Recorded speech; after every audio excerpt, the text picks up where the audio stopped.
Pada waktu itu, berfirmanlah Tuhan kepadaku, pahatlah 2 loh batu yang serupa dengan yang mula-mula.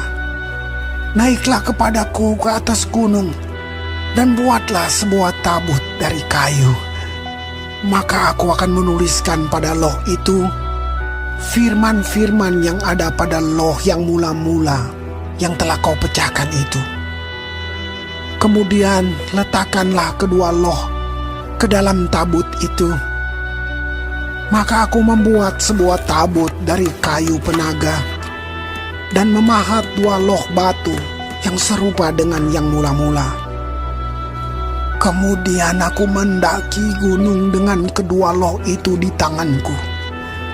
Dan pada loh itu ia menuliskan sama dengan tulisan yang mula-mula ke-10 firman yang telah diucapkan Tuhan kepadamu di atas gunung dari tengah-tengah api pada hari kamu berkumpul. Sesudah itu Tuhan memberikannya kepadaku. Lalu aku turun kembali dari atas gunung, dan aku meletakkan loh-loh itu ke dalam tabut yang telah kubuat. Dan disitulah tempatnya, seperti yang diperintahkan Tuhan kepadaku.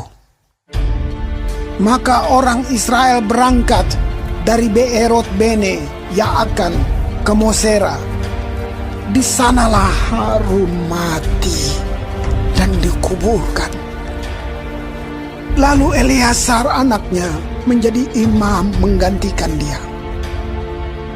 Dari sana mereka berangkat ke Gudgot, dan dari Gudgot ke Yotbata, suatu daerah yang banyak sungainya. Pada waktu itu Tuhan menunjuk suku Lewi untuk mengangkut tabut perjanjian Tuhan, untuk bertugas melayani Tuhan dan untuk memberi berkat demi namanya sampai sekarang. Sebab itu suku Lewi tidak mempunyai bagian milik pusaka bersama-sama dengan saudara-saudaranya.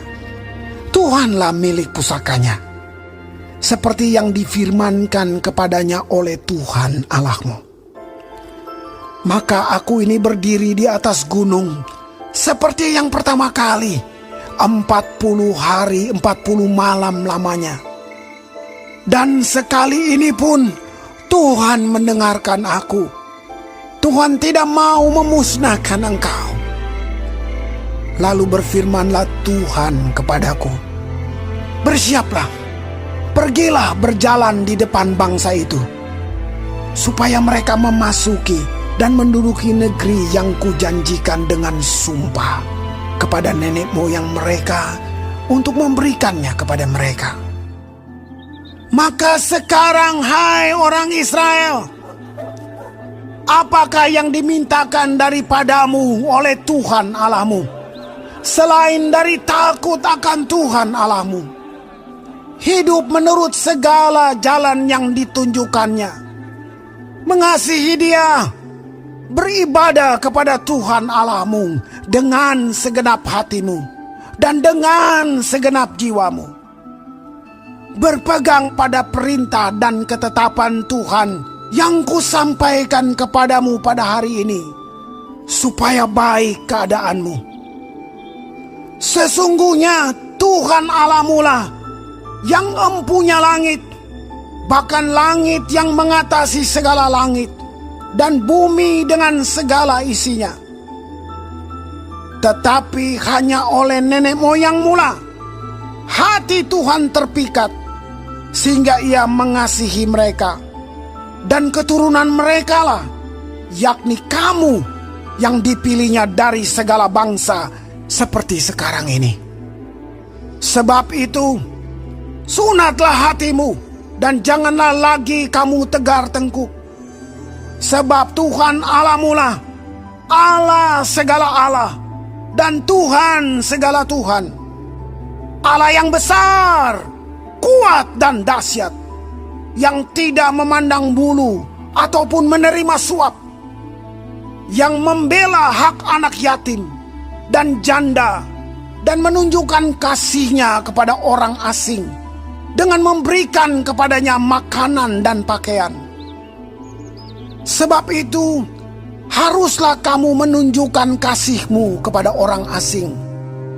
Sebab kamu pun dahulu adalah orang asing di tanah Mesir. Engkau harus takut akan Tuhan Allahmu. Kepadanya haruslah engkau beribadah dan berpaut. Dan demi namanya haruslah engkau bersumpah. Dialah pokok puji-pujianmu, dan dialah Allahmu yang telah melakukan di antaramu perbuatan-perbuatan yang besar dan dahsyat, yang telah kau lihat dengan matamu sendiri. Dengan 70 orang, nenek moyangmu pergi ke Mesir. Tetapi sekarang ini, Tuhan Allahmu telah membuat engkau banyak seperti bintang-bintang di langit.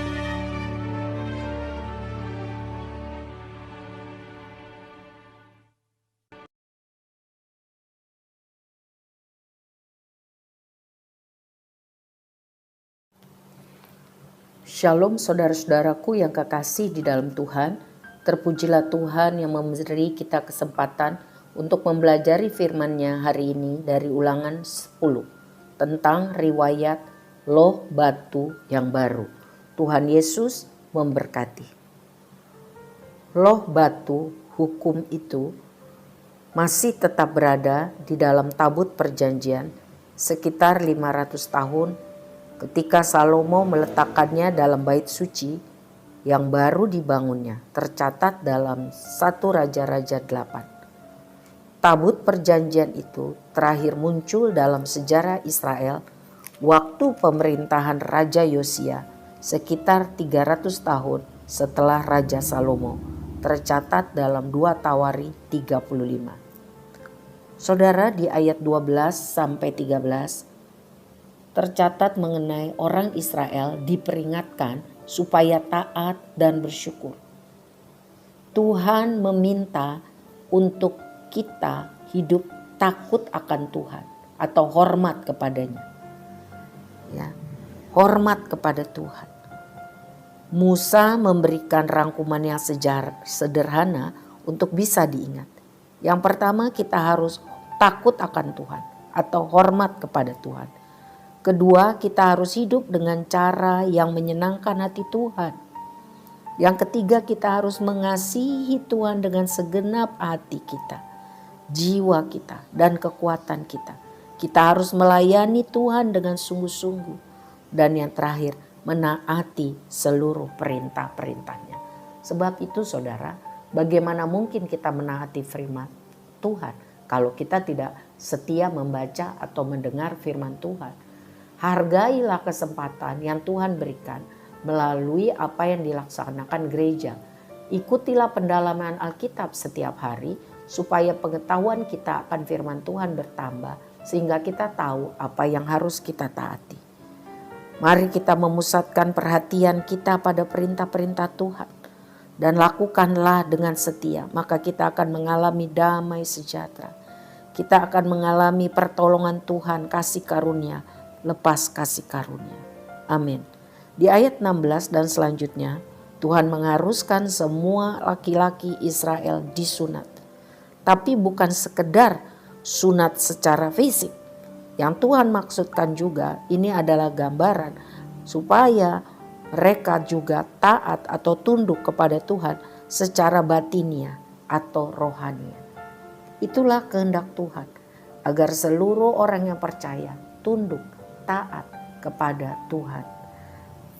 Saudara, selanjutnya di ayat 17 dikatakan bahwa Tuhan adalah Allah segala Allah. Tuhan segala Tuhan. Musa sedang membedakan Tuhan yang benar dengan semua dewa-dewi yang disembah oleh orang-orang di sekitar mereka. Musa menyebut bahwa Tuhan itu kuat dan dahsyat. Tuhan itu kuat dan adil, sehingga manusia tanpa perkenanan Tuhan tidak akan sanggup berdiri di hadapan hadirat-Nya. Syukur kepada Yesus Kristus Tuhan kita. Karena kemurahannya, karena pengorbanannya di kayu salib, kita dapat menjumpai Tuhan di dalam doa setiap saat dan di mana saja. Kita alami kasih dan kemurahannya. Tuhan baik, tidak pernah Ia menolak pergi semua orang yang hancur hati datang kepadanya. Biarlah hanya Tuhan yang kita puji, kita sembah, dan kita taati dengan total, dengan setia seumur hidup kita. Amin.